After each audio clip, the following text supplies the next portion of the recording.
Hello everyone, welcome back to part 2 of today. So I just had to cut part 1, I'm sorry, a little bit short because it was going long. I forgot to check the time, but we were right down the bottom of page 354 at the last ayah there, so ayah number 36. Okay, Bismillahirrahmanirrahim. That light shines through houses of worship which Allah has ordered to be raised, and where his name is mentioned. He is glorified there morning and evening. Excuse me. Next page. By men who are not distracted either by buying or selling from Allah's remembrance, or performing prayer, or paying alms tax. They fear a day when hearts and eyes will tremble, hoping that Allah may reward them according to the best of their deeds and increase them out of his grace. And Allah provides for whoever he wills without limit.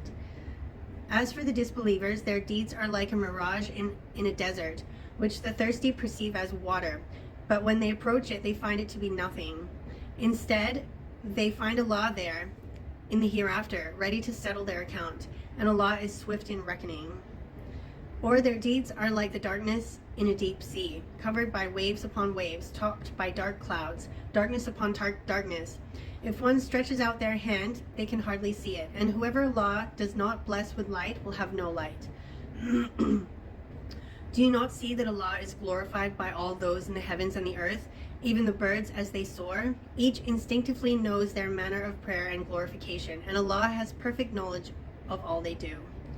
To Allah alone belongs the kingdom of the heavens and the earth, and to Allah is the final return. Do you not see that Allah gently drives the clouds, then joins them together, piling them up into masses, from which you see raindrops come forth? And he sends down from the sky mountains of clouds loaded with hail, pouring it on whoever he wills and averting it from whoever he wills. The flash of the clouds lightning nearly takes away eyesight. Okay, next page. Page 356, ayah 44. Allah alternates the day and the night. Surely in this is a lesson for people of insight. And Allah has created from water every living creature. Some of them crawl on their bellies, some walk on 2 legs, and some walk on 4. Allah creates whatever he wills. Surely Allah is most capable of everything. We have indeed sent down revelation clarifying the truth, but Allah only guides whoever he wills to the straight path. And the hypocrites say, we believe in Allah and the Messenger, and we obey. Then a group of them turns away soon after that. These are not true believers. And as soon as they are called to Allah and his messenger, so he may judge between them, a group of them turns away. But if the truth is in their favor, they come to him, fully submitting. Is there a sickness in their hearts, or are they in doubt? Or do they fear that Allah and his messenger will be unjust to them? In fact, it is they who are the true wrongdoers. The only response of the true believers when they are called to Allah and his messenger, so he may judge between them, is to say, we hear and obey. It is they who will truly succeed. For whoever obeys Allah and his messenger, and fears Allah and is mindful of him, then it is they who will truly triumph. They swear by Allah their most solemn oaths that if you, O Prophet, were to command them, they would certainly march forth in Allah's cause. Say, you do not have to swear, your obedience is well known. Surely Allah is all aware of what you do. Page 357, ayah 54. Say, obey Allah and obey the messenger. But if you turn away, then he is only responsible for his duty, and you are responsible for yours. And if you obey him, you will be rightly guided. The messenger's duty is only to deliver the message clearly. Allah has promised those of you who believe and do good that he will certainly make them successors in the land, as he did with those before them, and will surely establish for them their faith which he has chosen for them, and will indeed change their fear into security, provided that they worship me, associating nothing with me. But whoever disbelieves after his promise, it is they who will be the rebellious. Moreover, establish prayer, pay alms tax, and obey the messenger, so you may be shown mercy. Do not think, O Prophet, that the disbelievers can escape in the land. The fire will be their home. Indeed, what an evil destination.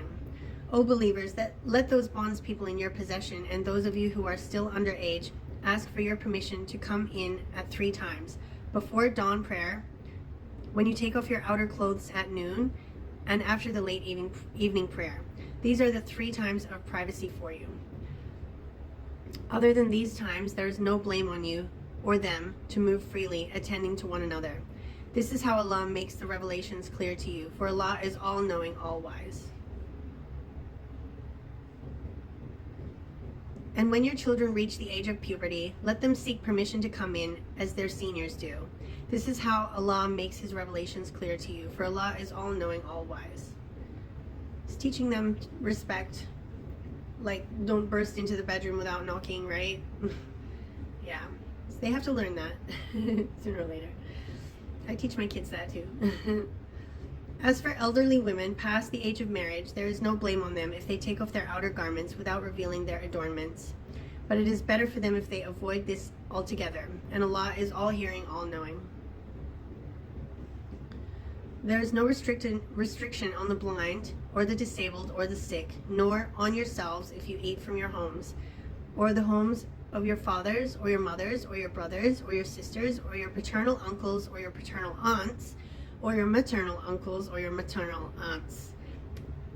Because in Arabic, it's like they have different names. Like an uncle in Arabic is there's a different word for uncle, a paternal uncle, than there is for a maternal uncle. There's like they use a different word. So that's why it's here, outlined here, like paternal, maternal. Whereas in English, uncle is just uncle, whether it's paternal or maternal, right? But because it's translated from Arabic, it's additional. It just means all your uncles, all your aunties. Or your maternal aunts, or from the homes in your trust, so the homes that you own, or the homes of your friends. There is no blame on you for eating together or separately. However, when you enter houses, greet one another with a greeting of peace, salam alaikum, from Allah, blessed and good. This is how Allah makes his revelations clear to you, so perhaps you will understand. Page 359, ayah 62. The true believers are only those who believe in Allah and his messenger, and when they are with him on a public matter, they do not leave without his permission. Indeed, those who ask your permission, O Prophet, are the ones who truly believe in Allah and his messenger. So when they ask your permission for a private matter, grant permission to whomever you wish and ask Allah's forgiveness for them. Surely Allah is all-forgiving, most merciful. Do not treat the messenger's summons to you as lightly as your summons to one another. Allah certainly knows those of you who slip away, hiding behind others. So let those who disobey his orders beware, for an affliction may befall them, or a painful torment may overtake them. Surely to Allah belongs whatever is in the heavens and the earth. He knows well what you stand for, and on the day all will be returned to him. He will inform them of what they did, for Allah has perfect knowledge of all things. And that was it for the 24th surah. Now we're on surah number 25, which is surah al-Furqan. Wait, let me try and pronounce it properly. Sorry. Surah al-Furqan, which means what?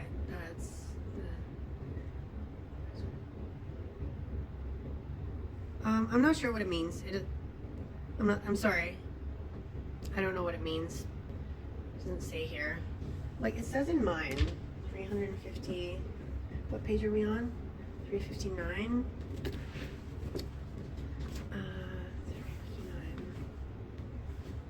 359. Criterion. Here, it's the name of it. Furqan is translated to criterion. So the criteria that are required, I'm guessing, to follow Islam, maybe. Let's see what it says. Okay. Bismillahirrahmanirrahim. Blessed is the one who sent down the decisive authority to his servant, so that he may be a warner to the whole world. Allah is the one to whom belongs the kingdom of the heavens and the earth, who has never had any offspring, nor does he have a partner in governing the kingdom. He has created everything, ordaining it precisely. page 360, ayah 3. Yet they have taken besides him gods who cannot create anything but are themselves created, nor can they protect or benefit themselves, nor can they control life, death, or resurrection. The disbelievers say this Quran is nothing but a fabrication which he made up with the help of others. Trolls, it's talking to you. Allah is talking to you. About you, not to you as well, through me, but about you. He's talking about you. Their claim is totally unjustified and untrue. This is the word of God. Again, trolls, I used to be exactly like you. Then I learned something with my brain, which you have as well. You have. May Allah guide you to learn what I learned, made me realize that the Quran is the true word of God, and made me Muslim, basically, made me a believer. I hope that same thing happens to you, inshallah. Inshallah it does. I pray that it does. Okay, let me say, ayah 5. And they say these revelations are only ancient fables which he has written down, and they are rehearsed to him morning and evening. The Quran is just a poor copy of the Bible. You have a brain, use it. Okay. Say, O Prophet, this Quran has been revealed by the one who knows the secrets of the heavens and the earth. Surely he is all forgiving, most merciful. And they say mockingly, what kind of messenger is this who eats food and goes about in marketplaces for a living? If only an angel had been sent down with him to be his co-warner, or a treasure had been cast down to him, or he had a garden from which he may eat. And the wrongdoers say to the believers, you are only following a bewitched man. See, O Prophet, how they call you names. So they have gone so far astray that they cannot find the right way. Blessed is the one who, if he wills, you can give you far better than all that, gardens under which rivers flow and palaces as well. In fact, they deny the hour, and for the deniers of the hour we have prepared a blazing fire. Page 361, ayah 12. Once it sees them from a distance, they will hear it fuming and growling. And when they are tossed into a narrow place inside hell, chained together, then and there they will cry out for instant destruction. They will be told, do not cry only once for destruction today, but cry many times over. Say, O Prophet, is this better, or the garden of eternity which the righteous have been promised as a reward and an ultimate destination? There they will have whatever they wish for forever. It is a promise to be sought after, binding on your Lord. Watch for the day he will gather them along with what they used to worship besides Allah, and ask the objects of worship, was it you who misled these servants of mine, or did they stray from the way on their own? They will say, glory be to you. It was not right for others like us to take any lords besides you, but you allowed enjoyment for them and their forefathers for so long that they forgot your remembrance and became a doomed people. The doomed will be told, your gods have clearly denied your claims, so now you can neither ward off the punishment nor get any help. And whoever of you does wrong, we will make them taste a horrible punishment. We never sent any messenger before you, O Prophet, who did not eat food and go about in marketplaces. We have made some of you a trial for others. Will you not then be patient? And your Lord is all-seeing. Okay, I'll leave it there for part 2, guys, and I'll see you back here, inshallah, for part 3.